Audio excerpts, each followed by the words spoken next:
Welcome to Miss Scarlett. Subscribe and don't miss out on Patreon. Have fun! Amidst the chaos of the inferno, a towering figure emerged, cloaked in the haze of acrid smoke that enveloped the apartment building. Through the swirling blackness, Spencer navigated, his gear glinting faintly, a shield against the merciless heat. Beads of perspiration streaked down his face beneath the protective mask, unnoticed by him as he meticulously combed each room, listening for any sign of life beyond the deafening crackle of flames. A peculiar sensation gripped him, as though 1,000 invisible pins pricked his skin, sending shivers along his nerves.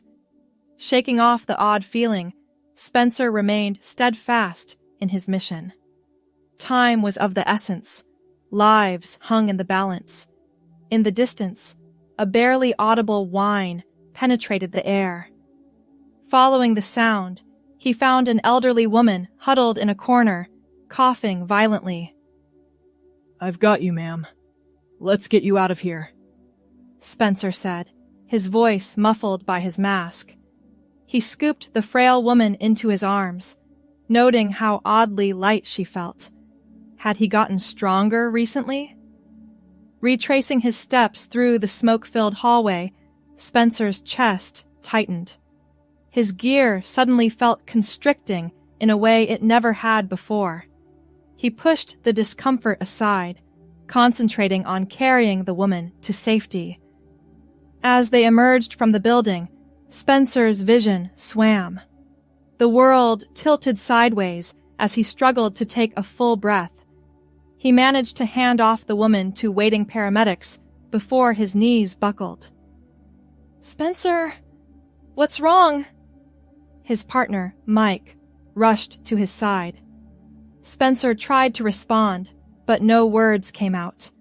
The tingling sensation intensified, spreading throughout his body. As consciousness faded, his last glimpse was of Mike's concerned face, hovering over him. Beep, beep, beep. The steady rhythm of a heart monitor gradually pulled Spencer back to awareness. His eyes fluttered open, squinting against the harsh fluorescent lights of a hospital room. "Welcome back, Sleeping Beauty," a familiar voice said. Spencer turned his head to see Mike slouched in a chair by the bed, relief evident on his rugged features. "What happened?" Spencer asked, his voice coming out higher and raspier than usual. He cleared his throat, chalking it up to smoke inhalation. Mike leaned forward, resting his elbows on his knees. "You collapsed after rescuing that woman from the fire. Docs say it was a combination of smoke inhalation and heat exhaustion. You've been out for almost 2 days. 2 days? Spencer's mind reeled. He pushed himself up to a sitting position, noticing an odd weight on his chest. Looking down, his eyes widened in shock. 2 unmistakable bumps protruded from his hospital gown. "Mike," Spencer said slowly, his voice shaking. "Please tell me I'm hallucinating." Mike's brow furrowed in confusion. "What are you talking about?" Spencer gestured frantically at his chest. "This. How long have I had these?" Mike's eyes followed Spencer's hands, his jaw dropping as realization dawned. "Holy shit," he breathed. "Those definitely weren't there before." Heart racing, Spencer threw back the blanket. His normally muscular legs were noticeably slimmer, with softer curves. He ran a trembling hand through his hair, finding it several inches longer than it should have been. "This can't be happening!" Spencer whispered, panic rising in his throat. "What's wrong with me?" Mike stood, pacing the small room. "I'll get the doctor. There's got to be some explanation for this." As Mike hurried out, Spencer sank back against the pillows, his mind whirling. How was this possible? People didn't just spontaneously change gender, yet the evidence was undeniable. His body was becoming distinctly feminine. The door opened, admitting a middle-aged woman in a white coat. "Mr. Walker, I'm Dr. Patel. Your friend tells me you're experiencing some unexpected changes." Spencer nodded mutely, still struggling to process the situation. Dr. Patel approached the bed, her expression a mix of curiosity and concern. "May I examine you?" After receiving Spencer's consent, she performed a thorough examination, occasionally making notes on her tablet. Finally, she stepped back with a perplexed frown. "Mr. Walker, I've never seen anything quite like this before," Dr. Patel admitted. "Your genetic tests from admission show typical XY male chromosomes, but your current hormone levels and physical characteristics are more consistent with someone who's been on feminizing hormone therapy for months, if not years." Spencer's head spun. "But how is that possible? I haven't taken any hormones!" Dr. Patel shook her head. "I don't have a clear answer for you. We'll need to run more tests to try to determine the cause. For now, I'd like to keep you here for observation. The changes seem to be ongoing, and we need to monitor your condition closely." As the doctor left to arrange the additional tests, Mike returned to Spencer's bedside. "So, what's the verdict?" Spencer let out a humorless laugh. "Apparently, I'm turning into a woman, and they have no idea why." Mike whistled low. "That's heavy. How are you holding up?" "Honestly, I'm terrified," Spencer admitted. "What if this doesn't stop? What about my job? My life?" Mike clasped Spencer's shoulder reassuringly. "Hey, we'll figure this out. The whole crew is behind you, no matter what." Over the next few days, Spencer underwent a battery of tests as his body continued its inexplicable transformation. His facial features softened, body hair thinned, and his voice settled into a clear alto range. The medical team was baffled, finding no apparent cause for the changes. As his physical form shifted, Spencer grappled with a whirlwind of emotions. Fear and confusion warred with a strange sense of rightness he couldn't quite explain. It was as if his body was finally aligning with something deep inside that he'd never fully acknowledged. A week after his admission, Spencer stood before a full-length mirror in his hospital room, barely recognizing the person staring back at him. Soft curves had replaced his formerly muscular frame. Long, chestnut hair fell past his shoulders. The face looking back at him was undeniably female, yet with hints of his original features. "I can't keep calling myself Spencer," he mused aloud. The name no longer felt like it fit. A knock at the door interrupted his contemplation. "Come in," he called. Mike entered, carrying a duffel bag. "Hey, brought you some clothes. Figured you might want something other than those hospital gowns." He paused, taking in Spencer's transformed appearance. "Wow, you look different." Spencer managed a wry smile. "That's an understatement." He accepted the bag gratefully. "Thanks for this, and for sticking by me through all this craziness." Mike shrugged. "What are friends for? So, have you thought about what you want to be called now? Feels weird still using he and Spencer." Spencer nodded, turning back to the mirror. "I've been thinking about that, actually. I think I'd like to go by Cora, and she, I guess." "Cora," Mike repeated, testing out the name. "I like it. Suits you." Cora smiled, feeling a weight lift from her shoulders. "Thanks. It feels right somehow." As Cora changed into the clothes Mike had brought, loose-fitting sweatpants and a t-shirt that now hung differently on her new frame, she broached the subject that had been weighing heavily on her mind. "Have you heard anything from the chief? About my job?" Mike settled into the room's lone chair. Actually, yeah. He wants to meet with you once you're discharged. Says your position is secure, as long as you can still meet the physical requirements. Relief washed over Cora. She'd been terrified of losing the career she loved. That's incredibly understanding of him. The whole department's got your back, Mike assured her. We're a family, remember? This doesn't change that. Cora's eyes welled with tears. She blinked them back, still getting used to the heightened emotions that seemed to come with her new body. "I don't know what I'd do without you guys." 2 days later, Cora was finally cleared for discharge. As she gathered her belongings, Dr. Patel entered for a final consultation. Well, Ms. Walker, it seems your transformation has stabilized, the doctor said, reviewing her chart.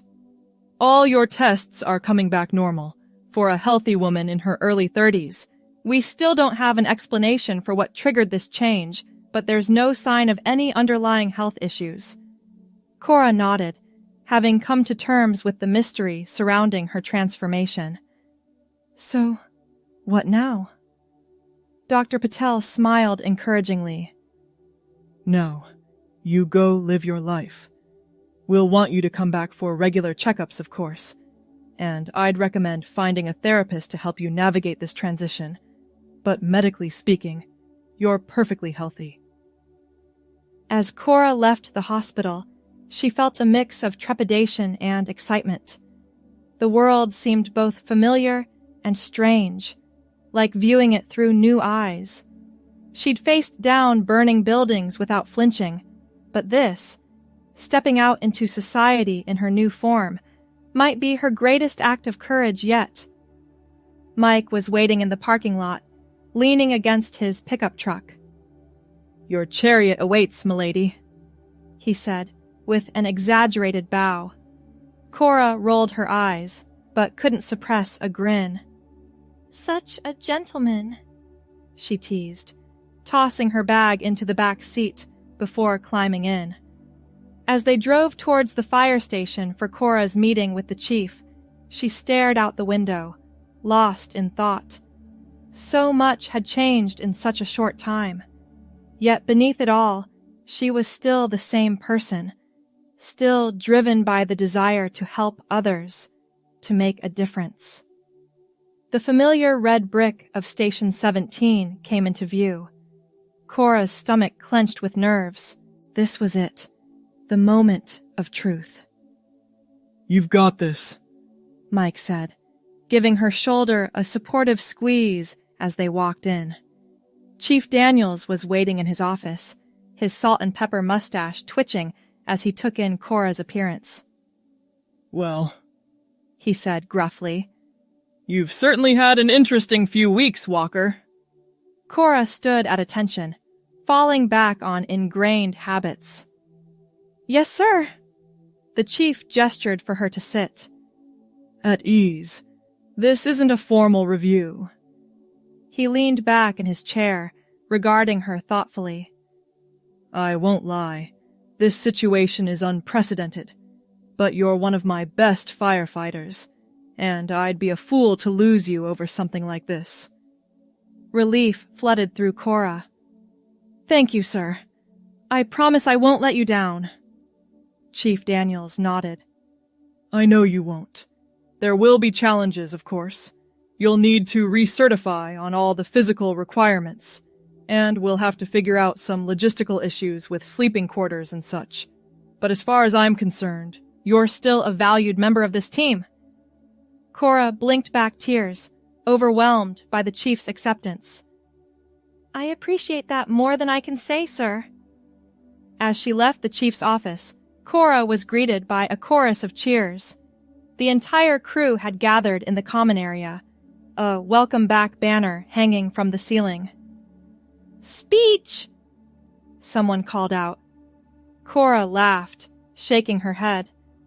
I'm not much for speeches, you know that. But thank you, all of you, for standing by me through this. It means everything. The next few weeks were a whirlwind of adjustment. Cora threw herself into training, determined to prove she could still meet the physical demands of the job. It was frustrating at first. Her new body moved differently, had different strengths and limitations. But she persevered, pushing through the discomfort and uncertainty. Her first call back on active duty came on a crisp fall morning. As the alarm blared through the station, Cora's heart raced with a familiar mix of adrenaline and focus. She donned her gear efficiently, muscle memory taking over despite the changes to her physique. The scene was chaos, a multi-car pileup on the highway, with one vehicle precariously balanced on the edge of an overpass. Cora moved with purpose, assessing the situation and coordinating with her team. "We've got a driver trapped in the teetering car," Mike reported. "It's too unstable for the jaws of life." Cora nodded, already formulating a plan. I'm the lightest one here now. I'll go in through the back window, get them out before the car goes over. Mike looked like he wanted to argue, but nodded grimly. "Be careful." Cora approached the totaled sedan carefully, acutely aware of how the slightest movement could send it plummeting. The back window was already shattered, offering a tight but manageable entry point. Fire department! She called out. I'm here to help. Try not to move! A whimper came from the front seat. Cora squeezed through the window, glass crunching under her boots. The driver, a young woman with a nasty gash on her forehead, was pinned behind the steering wheel. It's okay, I've got you, Cora soothed, assessing the woman's injuries. What's your name? Emily, the woman stammered. All right, Emily, I'm going to get you out of here, but I need you to stay very still. Can you do that for me? Emily nodded, her eyes wide with fear. Cora worked quickly but cautiously, using a small hydraulic spreader to create enough space to free Emily's legs. The car groaned ominously, tilting further towards the edge. Okay, Emily, this is going to hurt, but we need to move now, Cora said, her voice calm despite the danger. In one smooth motion, she pulled Emily from the seat and maneuvered them both out the back window. They had barely cleared the vehicle when it finally lost its tenuous grip on the overpass. The sickening crunch of metal on concrete echoed as the car impacted the road below. Cora's legs shook as the adrenaline began to ebb. She'd cut it close, too close. But Emily was safe, already being tended to by waiting paramedics. Mike jogged over, his face a mix of relief and exasperation. Damn, Cora, you trying to give me a heart attack? Cora managed a tired grin. Just keeping you on your toes, partner. As they worked to clear the rest of the accident scene, Cora felt a profound sense of rightness. This was where she belonged, doing what she was meant to do. Her body might have changed, but her calling remained the same. In the weeks and months that followed, Cora settled into her new life. There were still moments of dysphoria, still days when she caught her reflection and felt a jolt of surprise. But increasingly, she felt comfortable in her own skin. Her relationships with her crew deepened. The initial awkwardness faded as they all adjusted to the new normal. Cora found an unexpected kinship with Lisa, the station's only other female firefighter. They bonded over the unique challenges of being women in a male-dominated field. One quiet evening at the station, as Cora and Lisa sat sharing a pot of coffee, Lisa broached a subject they'd both been dancing around. "So," Lisa said, stirring creamer into her mug, "have you thought about dating at all?" Cora nearly choked on her coffee. Not really. It hasn't exactly been a priority, what with everything else going on." Lisa nodded understandingly. "Fair enough. But if you ever want to dip your toes in those waters, I could introduce you to some people. I've got friends who would be totally cool with your unique situation." Cora considered this. The idea of dating as a woman was both intriguing and terrifying. "Maybe someday," she said. "For now, I'm still figuring out who I am in this new body. Adding romance to the mix feels complicated." "No pressure," Lisa assured her. "Just know the offer's there when you're ready." As winter settled over the city, Cora found herself reflecting on the incredible journey of the past few months. She'd faced her fears, redefined her sense of self, and come out stronger on the other side. One particularly cold night, the team was called out to a house fire in a residential neighborhood. As they pulled up to the scene, flames were already licking out of the second-story windows. "We've got reports of a child still inside," Chief Daniels barked. "Walker, Stevens, you're on search and rescue. The rest of you, work on containing this blaze." Cora nodded, adrenaline surging as she and Mike geared up. They entered the burning structure in tandem, moving with the efficiency of long-time partners.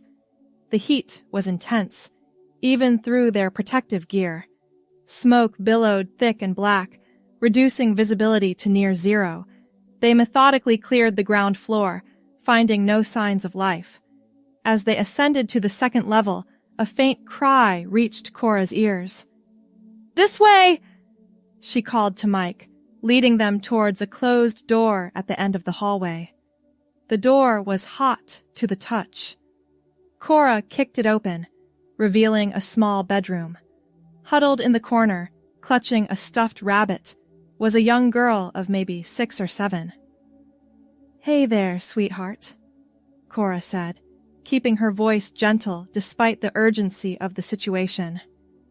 "We're here to get you out. Can you come to me?" The girl shook her head, eyes wide with terror. "I'm scared," she whimpered. Cora's heart ached for the child. In that moment, she was acutely grateful for her transformation. Her softer features and voice seemed to put the girl more at ease than her previous masculine appearance might have. "I know you're scared, but I promise I'll keep you safe," Cora said, inching closer. "What's your name?" "Lily," the girl whispered. "That's a beautiful name, Lily. I'm Cora. Will you let me carry you out of here? We need to hurry." Lily hesitated for a moment, then nodded. Cora scooped her up, cradling her protectively against her chest. "Close your eyes and hold on tight to Mr. Rabbit, okay? We'll be out of here before you know it." As they made their way back through the burning house, Cora was hyper-aware of the precious cargo in her arms. The structure groaned ominously around them, weakened by the flames. "Move it, Cora," Mike urged from behind her. "This place is about to come down." They burst out of the front door just as a thunderous crash signaled the collapse of the second floor. Cora's legs trembled as the adrenaline began to ebb, but she focused on getting Lily to the waiting paramedics. As she handed the girl over to be checked out, Lily clung to her arm. "Thank you, Miss Cora," she said softly. Cora's throat tightened with emotion. "You're very welcome, Lily. You were so brave in there." As she watched the paramedics tend to Lily, Cora felt a profound sense of purpose wash over her. This was why she did this job, to make a difference, to protect those who couldn't protect themselves. In that moment, any lingering doubts about her place in the world vanished. She was exactly where she was meant to be, doing exactly what she was meant to do. Her body might have changed, but her heart, her fundamental desire to help others, remained steadfast. As the team worked to fully extinguish the fire, Cora caught Mike's eye. He gave her a knowing grin and a thumbs up. No words were needed between them. They both knew she'd proven herself yet again, not just as a capable firefighter, but as a compassionate human being. The following shift, Chief Daniels called Cora into his office. She entered with a mix of curiosity and apprehension, unsure what to expect. "Have a seat, Walker," the chief said, gesturing to the chair across from his desk. As Cora sat, she noticed a folder in front of him with her name on it. "I've been reviewing your performance since returning to active duty," Chief Daniels began, his expression unreadable. "And I have to say, I'm impressed." You've not only maintained your previous high standards, but in some areas, you've excelled even further. Cora felt a warmth of pride bloom in her chest. Thank you, sir. I've been working hard to prove myself. The chief nodded. It shows. Your rescue of that little girl last night was particularly noteworthy. Her parents called to express their gratitude, said you made their daughter feel safe in a terrifying situation. He leaned back in his chair, regarding Cora thoughtfully. I'll be honest, Walker. When all this first happened, I had my doubts. Not about your abilities, but about how it would affect team dynamics, public perception, that sort of thing. Cora tensed, waiting for the other shoe to drop. But you've proven me wrong on all counts, Chief Daniels continued. The team respects you as much as ever, maybe more so, given how you've handled this transition. And the public? Well, let's just say having a strong, capable woman like yourself on the force has done wonders for our community outreach efforts. Relief washed over Cora. I'm glad to hear that, sir. This job means everything to me. I couldn't imagine doing anything else. The chief smiled, a rare occurrence that crinkled the corners of his eyes. Good, because I'm recommending you for a promotion to lieutenant. Cora's jaw dropped. Sir? Are you serious? Chief Daniels chuckled. As a heart attack, Walker. You've more than earned it. The paperwork will take a few weeks to process, but I wanted you to hear it from me first. Overwhelmed, Cora struggled to find words. Thank you, sir. I won't let you down. I know you won't, the chief said confidently. Now get out of here and celebrate. That's an order. As Cora left the chief's office, her mind whirled with the implications of this news. Lieutenant, it was a validation of everything she'd worked for, everything she'd overcome. The common area was bustling with activity as the shift changed over. Mike looked up from where he was pulling on his boots, raising an eyebrow at Cora's dazed expression. Everything okay? He asked. You look like you've seen a ghost. Cora shook her head, a grin spreading across her face. Better than okay. The chief's recommending me for lieutenant. Mike's eyes widened. No way! Cora, that's fantastic! He swept her up in a bear hug, lifting her off her feet. As word spread through the station, Cora found herself surrounded by well-wishers. The outpouring of genuine happiness from her colleagues touched her deeply. This was her family, in every way that mattered. Later that evening, as Cora sat on the roof of her apartment building watching the sunset, she reflected on the incredible journey of the past year. She'd faced challenges she never could have imagined, had her entire world turned upside down. Yet here she was, Not just surviving, but thriving. Her body had changed, yes, but the core of who she was, her compassion, her bravery, her dedication to helping others, that remained constant. In many ways, she felt more authentically herself now than she ever had before. As the last rays of sunlight painted the sky in brilliant hues of orange and pink, Cora felt a profound sense of peace settle over her. Whatever the future might hold, she was ready to face it head on. She was Cora Walker, firefighter, friend, and now, soon to be lieutenant. And she wouldn't have it any other way. Thanks for watching, my girlies. Be sure to check out Patreon for more.